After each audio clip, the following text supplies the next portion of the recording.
एक aesthetic physique बनाना हर बंदे का ड्रीम होता है, पर क्या हर कोई उसको अचीव कर पाता है? बिल्कुल भी नहीं।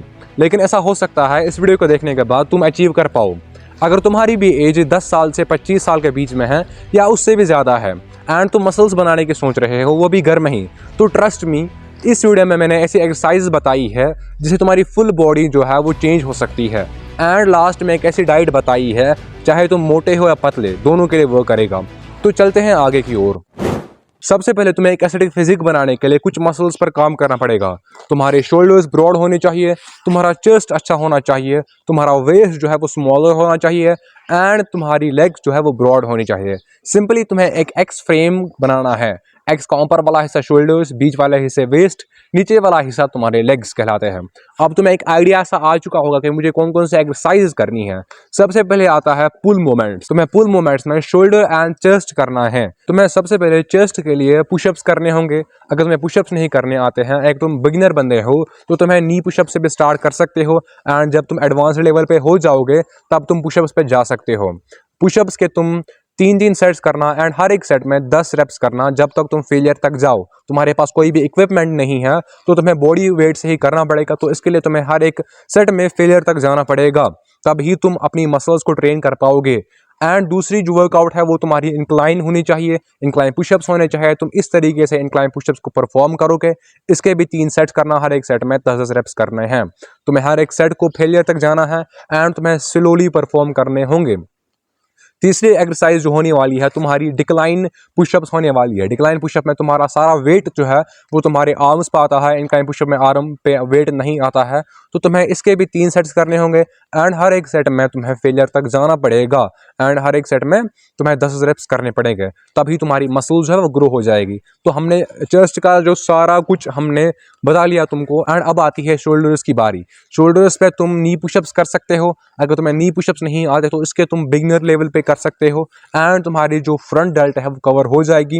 अगर तुम्हारे पास एक बैग है तो तुम बैग में वेट भर सकते हो, बुक्स भर सकते हो एंड उससे तुम साइड रेजेस परफॉर्म कर सकते हो, जिससे कि तुम्हारी साइड डेल्ट जो है वो परफॉर्म हो जाएगी एंड उससे भी तुम्हें 3-3 सेट्स करने होंगे। हर एक सेट में तुम्हें फेलियर तक जाना पड़ेगा, तभी तुम्हारे शोल्डर्स ब्रॉड दिखेंगे। इसके बाद आता है सबसे इंपॉर्टेंट चीज, वो है तुम्हारा वेस्ट। तुम्हारा वेस्ट जो है जितना ही वो पतला दिखेगा, जितना ही वो एस्थेटिक दिखेगा, उतनी ही फिजिक बहुत अच्छी दिखेगी, उतनी ही फिजिक अट्रैक्टिव दिखेगी। तो इसके लिए तुम्हें परफॉर्म करना पड़ेगा सबसे पहले लेग रेजेस। लेग रेजेस के में 3 सेट्स करने पड़ेगा। इसको स्लोली परफॉर्म करना पड़ेगा, जिसे वीडियो में दिखा रहे हैं ऐसे ही तुम्हें करना पड़ेगा एंड हर एक सेट में फेलियर तक जाना पड़ेगा। दूसरी एक्सरसाइज वो होने वाली है तुम्हारी क्रंच। ये तुम्हारी अपर एब्स के लिए होने वाली है, जिसमें तुम्हारे अपर एब्स जो बनाना है ना वो बहुत इजी है, बट लोअर एब्स बनाना बहुत ही हार्ड है, बहुत ही डिफिकल्ट है। इसके लिए तुम लेग रेज कर सकते हो एंड हर एक सेट में तुम्हें फेलियर तक जाना पड़ेगा। एंड क्रंच भी हो गए, लोअर एब्स भी हो गए। अब तुम्हारी ओब्लिक्स की बारी आती है। ओब्लिक्स के लिए तुम ये वाली एक्सरसाइज कर सकते हो, उसको भी तुम्हें स्लोली परफॉर्म करना पड़ेगा, तभी तुम्हारे ओब्लिक्स जो है वो तुम्हारी जो अच्छे से परफॉर्म होगी, अच्छे से कॉन्ट्रैक्ट हो जाएगी। अब तुम्हारे वेस्ट भी हो गया, तुम्हारा चेस्ट भी हो गया, तुम्हारे शोल्डर्स भी हो गए। अब तुम्हारी लेग्स की बारी आती है। देखो, लेग्स जो परफॉर्म करते हैं बिगिनर्स, जो घर में होमवर्कआउट करते हैं, कैलिस्थेनिक्स जो करते हैं, वो उनको पता ही होगा कि लेग्स को ट्रेन करना बहुत ही इजी है। तुम घर में ही बिना इक्विपमेंट्स के लेग्स को परफॉर्म कर सकते हो, ट्रेन कर सकते हो। सबसे पहले तुम्हें स्क्वाट्स करने पड़ेंगे, बॉडी वेट स्क्वाट्स। जितने तुम्हें रेप्स लगेंगे एक सेट में उतने लगाओ फेलियर तक जाने के लिए। तुम्हें फेलियर तक जाने के लिए हर एक सेट में तुम्हें हर एक सेट में बहुत सारे रेप्स लगाने पड़ेंगे अपने स्क्वाट्स की पोजीशन में एंड इसके बाद तुम्हारी जो क्वाड्स है वो ट्रेन हो जाएगी। इसके बाद एक्सरसाइज आती है तुम्हारी हैमस्ट्रिंग्स के लिए। जो भी होम वर्कआउट में करते हैं वो स्क्वाट्स करते हैं, इसके बाद कोई भी वर्कआउट करते ही नहीं है, क्योंकि उनको पता ही नहीं होता है कि हमारी हैमस्ट्रिंग्स भी होती है, हमारे क्वाड्स भी होते हैं, हमारी कर्व्स भी होती है। तो इसके लिए तुम्हें करना पड़ेगा हैमस्ट्रिंग्स के लिए लंज। लंज के तुम्हें हर एक सेट में फेलियर तक जाना पड़ेगा एंड तुम्हें हर एक सेट में 10 रेप्स लगाने पड़ेंगे, तब तुम्हारा अपनी हैमस्ट्रिंग्स को जो है वो कंट्रैक्ट करोगे, अपने हैमस्ट्रिंग्स को अच्छे से परफॉर्म कर पाओगे। तो लास्ट वाली एक्सरसाइज जो आती है वो है तुम्हारी कर्व्स की। तुम कर्व्स के लिए तुम स्टैंडिंग कर्व्स कर सकते हो। देखो, मैं जिम जाता हूँ एंड जिम से पहले मैं होम वर्कआउट करता था, तो मुझे पता है, मैं 6 मंथ्स होम वर्कआउट करता था, मैंने बहुत सारी चेंज लाई अपनी फिजिक में, तो मैंने ये करा है, तो इसीलिए तुमको बता रहा हूँ। तो ट्रस्ट मी, ये सब चीज़ें जो है वो तुम्हारे तुम्हारे लिए होने वाली है, तुम्हारे लिए भी काम करेगी। तो काव्स के लिए तुम स्टैंडिंग काव्स कर सकते हो, ये मेरी फेवरेट एक्सरसाइज है। तो तुम्हारी काव्स की एक्सरसाइज भी होगी, तुम्हारी वेस्ट की एक्सरसाइज होगी, तुम्हारी शोल्डर्स की एक्सरसाइज होगी। अब तुम्हारा बैक आता है। तुम्हें बैक के लिए क्या क्या करना पड़ेगा? बैक के लिए तुम कर सकते हो पुलअप्स, क्योंकि तुम्हारे पास इसके लिमिटेड ऑप्शंस होते हैं बैक को ट्रेन करने के लिए। तुम पुलअप्स लगा सकते हो।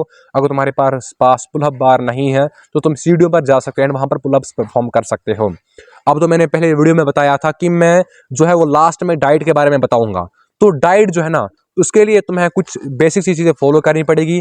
अगर तुम मोटे हो या पतले, दोनों के लिए बता रहा हूँ। अगर तुम मोटे बंदे हो और तुम्हें वेट लॉस करना है तो इसके लिए तुम्हें फुल कैलोरी डिफिसिट में नहीं जाना पड़ेगा, तुम्हें फुल कैलोरीज कम नहीं करनी पड़ेगी, तुम्हें एक लिमिटेड कैलोरीज खानी पड़ेगी। तुम्हें अपनी मेंटेनेंस कैलोरीज से 200 कैलोरीज कम खानी पड़ेगी, ठीक है। एंड अगर तुम पतले बंदे हो तो तुम्हें अपनी मेंटेनेंस कैलोरी से 200 कैलोरीज ज़्यादा खानी पड़ेगी, तभी तुम वेट गेन कर पाओगे। अब तो कैलोरीज का तुम्हें डाउट जो है वो चला गया, कन्फ्यूजन चली गई।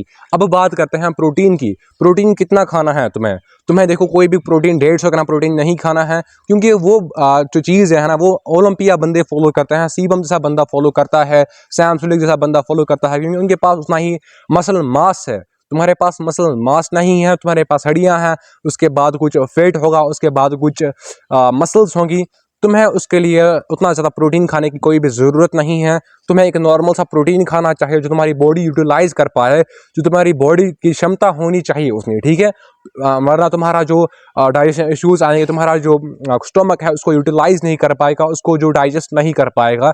तो मैं 80 ग्राम्स प्रोटीन 70 ग्राम्स प्रोटीन का आइडिया देता हूँ, एंड उसके बाद खुद ही ट्राई कर लेना कितना प्रोटीन मुझे डाइजेस्ट हो जाता है। तो सब कुछ बता दिया तुमको, डाइट का भी बता दिया, वर्कआउट का भी बता दिया। एंड अगर उसके बाद भी तुम्हें कोई कन्फ्यूजन आती है, डाउट आता है, तो अपना बाइस समझ के कमेंट सेक्शन में ज़रूर बताना, सबका जवाब दूंगा, सबका आंसर भी दूंगा। एंड सब्सक्राइब कर लेना मुझे, क्योंकि अगर कोई भी कन्फ्यूजन होगी तुम्हें, मैं हर एक वीडियो में हर एक इन्फॉर्मेशन देता हूं जो तुम्हारे काम ज़रूर आएगी। अपना बाइस समझ के ज़रूर सब्सक्राइब कर लेना एंड अपना डाउट कमेंट सेक्शन में ज़रूर बताना। बाकी अपना ख्याल रखना, बाकी स्टे फिट स्टे हैप्पी।